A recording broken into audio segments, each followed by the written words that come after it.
박근혜 대통령 어떤 생각을 갖고 있을까요? 청와대는 내년 총선을 어떻게 맞을까요? 대통령 오늘도 진실한 사람을 거론했습니다. 그 장면부터 확인해 보겠습니다. 오늘 국무회의 시간으로 돌아갑니다. 중소기업인들까지 경제 활성화와 노동개혁 법안을 국회에서 통과시켜 줄 것을 간절히 호소하는 것을 들으면서 대통령으로서 참으로 안타까웠고 마음이 아팠습니다. 국회와 정치권에서 이들의 간절함을 지금 듣고 있는지 가슴이 답답하기만 합니다. 이분들의 애타는 심정에 적극적으로 나서주기만을 기다리는 심정 또한 참담합니다. 네, 다시 한번 대통령이 국회를 압박했습니다. 그런데 보니까요, 참담, 답답, 간절, 안타까움, 호소. 대통령의 마음을 어떻게 좀 정리해야 되겠습니까? 네, 그동안 박근혜 대통령은 이 국회 심판론을 통해 가지고 굉장히 국회를 질타해 왔는데요. 여기에 대해서 야당의 경우는 그렇다면 대통령은 무엇을 했느냐 이런 비판도 많았고 또 국민 피로도도 상당히 높았다는 그런 후문입니다. 청와대가 이를 인식한 탓인지 박근혜 대통령은 감성에 호소하는 전략으로 오늘 좀 방향을 바꾼 것 같습니다. 오늘 대통령 쭉 워딩을 살펴보면요. 안타깝다, 아쉽다, 통탄, 답답하다, 참담하다, 절실하다 이런 아주 감성을 자극하는 그런 단어를 썼고요. 또 이런 얘기도 있습니다. 국회에서는 꼭 그렇게 시급하게 통과할 법이 많으냐 이렇게 반문할 수도 있겠지만 이렇게 산더미같이 쌓이고 쌓이다 보면 이것이 계속되는 것이다 이렇게 얘기를 했습니다. 그러니까 직접적인 국회 비판보다는 간접화법을 통해서 또 감성을 자극하는 호소로서 조금 그 국회가 제할 일을 하지 못하고 있다는 점을 우회적으로 질타를 한 것으로 분석이 되고 있습니다. 자, 그동안 대통령이 진실한 사람을 여러 번 얘기했고 어제는 또 대구 동구에 출마한 이재만 전 구청장을 상대로 친박의원들이 또 진실한 사람이라고 얘기했습니다. 진짜 대통령을 위한 사람 아닌 사람은 구별하는 법처럼 일부에서 쓰고 있는데 자, 과연 그게 진실이라고 다 말할 수 있을까요? 박근혜 대통령이 스스로 해석을 좀 내놨습니다. 같이 보겠습니다. 국민 여러분께서도 국민을 위해서 진실한 사람들만이 선택받을 수 있도록 해주시기를 부탁드립니다.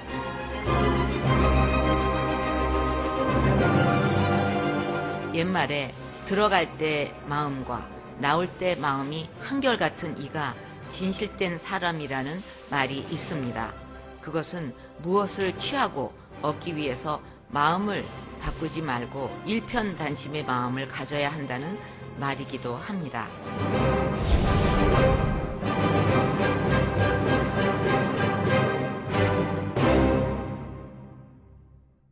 자, 박정원 의원. 네. 한결같은 마음을 가진 사람, 그 사람이 진실된 사람이다.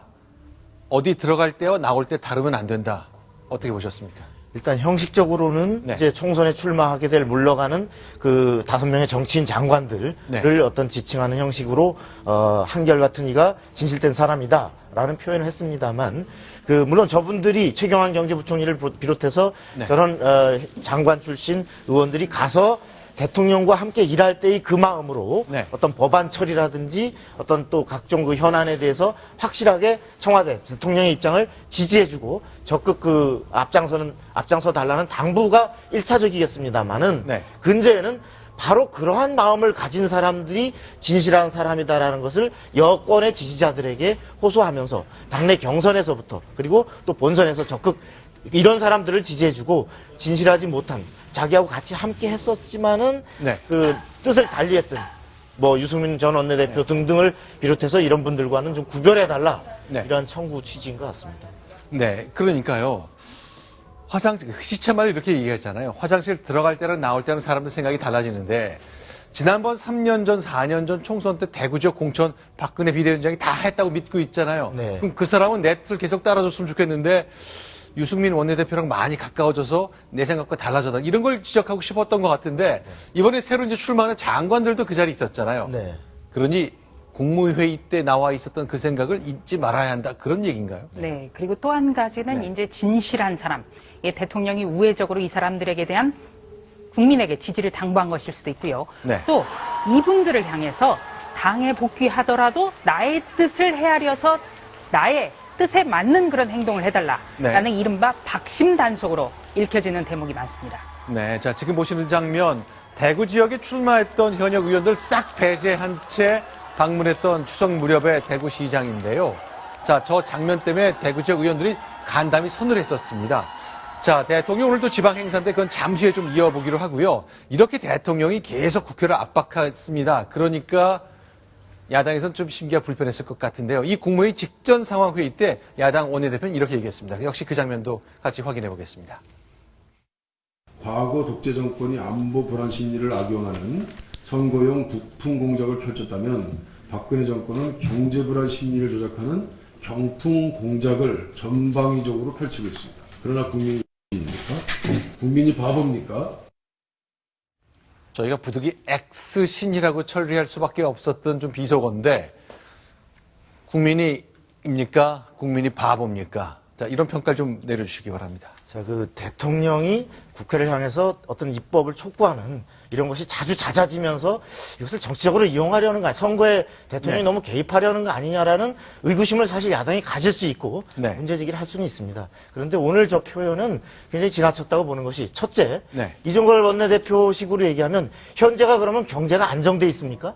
네. 야당은 지금 민생이 파탄지경이라고 했잖아요. 네. 국민들이 느끼는 것은 그보다 훨씬 심각합니다. 네. 우리 97년 IMF라든지 2008년에 그 글로벌 금융위기 때의 못지않은 오히려 가계부채나 기업부채는 그때보다 훨씬 더 지금 심각한 상황이기 때문에 그 지금 그 무디스가 구조개혁을 하지 않으면 대한민국 다시 신용등급 다시 하락할 수 있다. 이런 평가가 나온 상황인데 자, 그러면 한국의 경제가 지금 안정돼 있다고 보는 것인지 우선 답해야 되고 현재 위기가 아니라는 듯이 자꾸 위기를 과장한다라고 얘기하는데 네. 그 부분에서 우선 팩트가 좀 틀린 것 같고 둘째는 그 야당에게 책임을 전가하고 있다.